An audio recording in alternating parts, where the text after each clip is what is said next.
손배꼽 인사. 안녕하세요. 안녕하세요. 위클리뱀 문희정입니다. 이학범입니다. 제가 워낙 길고양이를 사랑하는 건 우리 위클리벳을 보시는 많은 분들 다 알고 계실 거예요. 네. 길고양이는 저희 동네에서도 워낙 사랑받는 존재예요. 저도 캔을 넣어가지고 다니지만 저와 같은 분들이 많으시더라고요. 그래서 저는 굉장히 저희 동네가 자랑스러운데, 사실 이렇게 길고양이의 호의적인 동네도 있지만 또 그중에는 그 길고양이를 싫어하시는 분들이 정말 또 있으세요. 많아요. 그래서 흔히 이제 캣맘, 캣데디라고 하는 분들 있잖아요. 그분들이 욕을 먹었다던가 또는 살짝 그 언쟁이 있었다거나 뭐 이런 불미스러운 얘기들 들릴 때마다 굉장히 속상한데, 자, 이번에요, 이 길고양이를 돌보고 계시는 분들에 대한 조사가 실시가 됐다고 그래요. 맞습니다. 저도 이제 이런 조사는 처음 보는데요. 네. 동물권 행동 카라에서 올해 4월 29일부터 7월 31일까지 전국 길고양이 케어테이커, 캣맘 캣데디죠. 네. 1543명을 대상으로 길고양이 돌봄 활동 설문조사를 진행을 했습니다.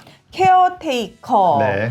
저희가 예전에는 그냥 통칭해서 캣맘이라고 불렀거든요. 네. 그런데 이제 어느 순간 캣데디도 있어요! 맞아요. 라고 해서 동시에 불렀는데, 네. 조사 결과를 딱 보니까 그래도 역시 캣맘들이 대세였어요. 맞습니다. 여성이 95.7%로 대부분을 차지했고요. 네. 돌봄 활동 기간은 2년 이하라는 응답이 34.6%로 가장 많았습니다.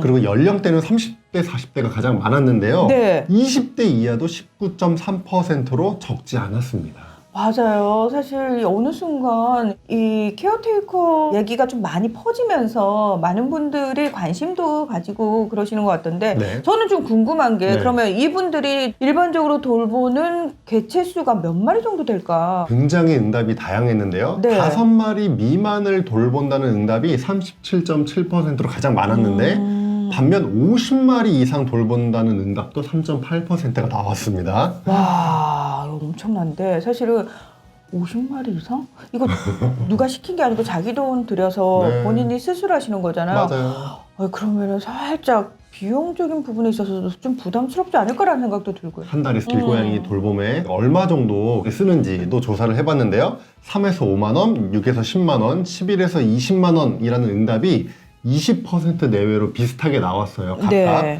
그래서 3만 원 미만을 쓴다라는 응답이 13.1%가 나왔습니다. 그런데 한 달에 50만 원 이상 쓴다고 대답한 케어테이커도 8.1%나 됐거든요. 평균을 내면 한 15.9만 원을 사용하는 걸로 나왔습니다. 솔직히 그냥 우리도 먹고 살기도 네. 좀 녹록지 않은, 요즘 네. 굉장히 물가가 올라가지고 힘들거든요. 그럼에도 네. 불구하고 누가 시킨 것도 아니고 자발적으로 이렇게 돈을 써가면서까지 길고양이를 돌보고 있단 말이에요. 그런데 아니, 이런 분들을 왜 싫어하고 네. 왜 이분들한테 욕을 하고 왜 상해를 가하고 왜 그러는 걸까요? 그러니까 말이에요. 그래서 이번 설문조사에서도 네. 이 케어테이커 분들이 이제 그런 안 좋은 시선에 대한 부담감이 확인이 됐습니다. 아. 길고양이를 돌보면서 가장 어려운 점이 무엇이냐라고 네. 물었는데요. 1위가 사람들의 부정적인 시선을 꼽았습니다. 그러니까 그거겠죠. 길고양이가 싫어. 네, 그런데 이 길고양이를 돌보는 사람들, 너도 싫어. 그거죠. 네, 맞습니다. 근데 옛날에요, 우리가 도둑고양이라는 표현을 네, 썼어요. 네. 근데 제가 못 모르고 도둑고양이라는 표현을 썼다가 혼난 적이 있는데, 네. 도대체 걔가 뭘 훔쳤냐고. 그렇죠. 그래서 저 그 말을 듣는데 갑자기 그동안 너무 그 생각 없이 썼던 그 단어에 대해서 미안해지는 거예요, 길고양이들한테. 근데 사실은 TNR 사업이라고 그래가지고 위클리베스 보시는 분들은 다 아시겠지만, 이 개체수를 조절하는 여기에 가장 많은 도움을 주시는 분들이 케어테이커 분들이거든요. 맞습니다. 사실 케어테이커 분들이 정해진 곳에 사료를 꾸준히 주기 때문에 길고양이가 그쪽으로 모이잖아요. 그렇죠. 그래서 길고양이 TNR 사업 포획해서 중성화 수술을 한 다음에 다시 원래 있던 영역으로 돌려보내는 사업이죠. 그렇죠.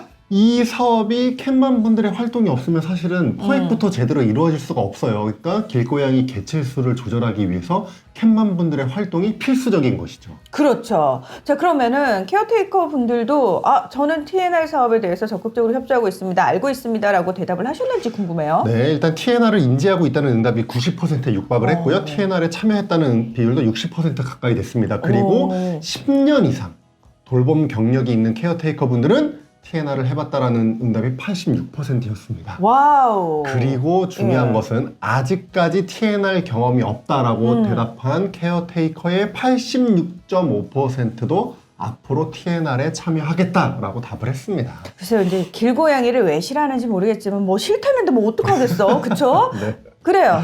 길고양이 싫으신 분들, 길고양이 개체수를 조절하는 TNR 사업에 이렇게 케어테이커 분들이 중요한 역할을 하고 계시거든요. 네. 이분들 없으면 이거 제대로 못하는 거거든요. 네. 그러면 오히려 케어테이커 분들을 더 응원해 주셔야 되는 게 맞는 맞아요. 거예요. 그리고 최근에요, 뉴욕에서 굉장히 쏠쏠한 직업이 하나 떴습니다. 연봉 2억 2천인데 어떻게 솔깃한데요? 솔깃하죠? 네. 예, 뭐냐면은 뉴욕에서 네. 쥐를 잡는 공무원을 채용하고 있습니다. 뉴욕은요, 네. 정말 쥐가 강하지만 해요. 아시는 분들은 아시겠지만 코로나19 팬데믹 기간을 거치면서 이 쥐들이 먹을 것이 없어지니까 지상으로 올라왔거든요. 예, 그래서 사실은 쥐 때문에 골머리를 썩는 대도시들이 전 세계적으로 상당히 많습니다. 근데 사실 사람들이 이걸 잡는 거에도 한계가 있거든요. 그래서 저는 참 볼 때마다 안타까운 게 이상하다. 길고양이들이 살기 좋은 환경만 만들어줘도 쥐들이 지상으로 안 올라올 텐데. 그 연봉 2억 2천만 원이 쥐를 잡는 사람들 네. 연봉이에요. 그러니까 저희가 몇 번 짚어드린 것처럼 사실은 이 길고양이들이 하루에 2마리에서 4마리까지 쥐를 잡기도 하고요. 그를 통해서 쥐가 전파하는 여러 가지 감염병도 우리가 예방할 수 있잖아요. 그렇죠? 그렇죠. 그런 부분을 생각을 해봤으면 좋겠습니다. 그리고 고양이가 뿜어내는 호르몬 때문에라도 사실 쥐들이 지상으로 올라올 생각을 못 한대요. 맞아요. 그래서 제가 늘 말씀드립니다. 우리 동네에 길고양이가 보인다? 어머! 안전한 동네야. 네. 여러분, 길고양이 좀 더 많이 아껴주시고요. 그 길고양이를 정말 성심성의껏 돌보는 케어테이커 분들 많은 응원 좀 보내주시기 바랍니다. 오늘 위클리 벳은 여기서 마무리하겠습니다. 함께해 주셔서 고맙습니다. 감사합니다.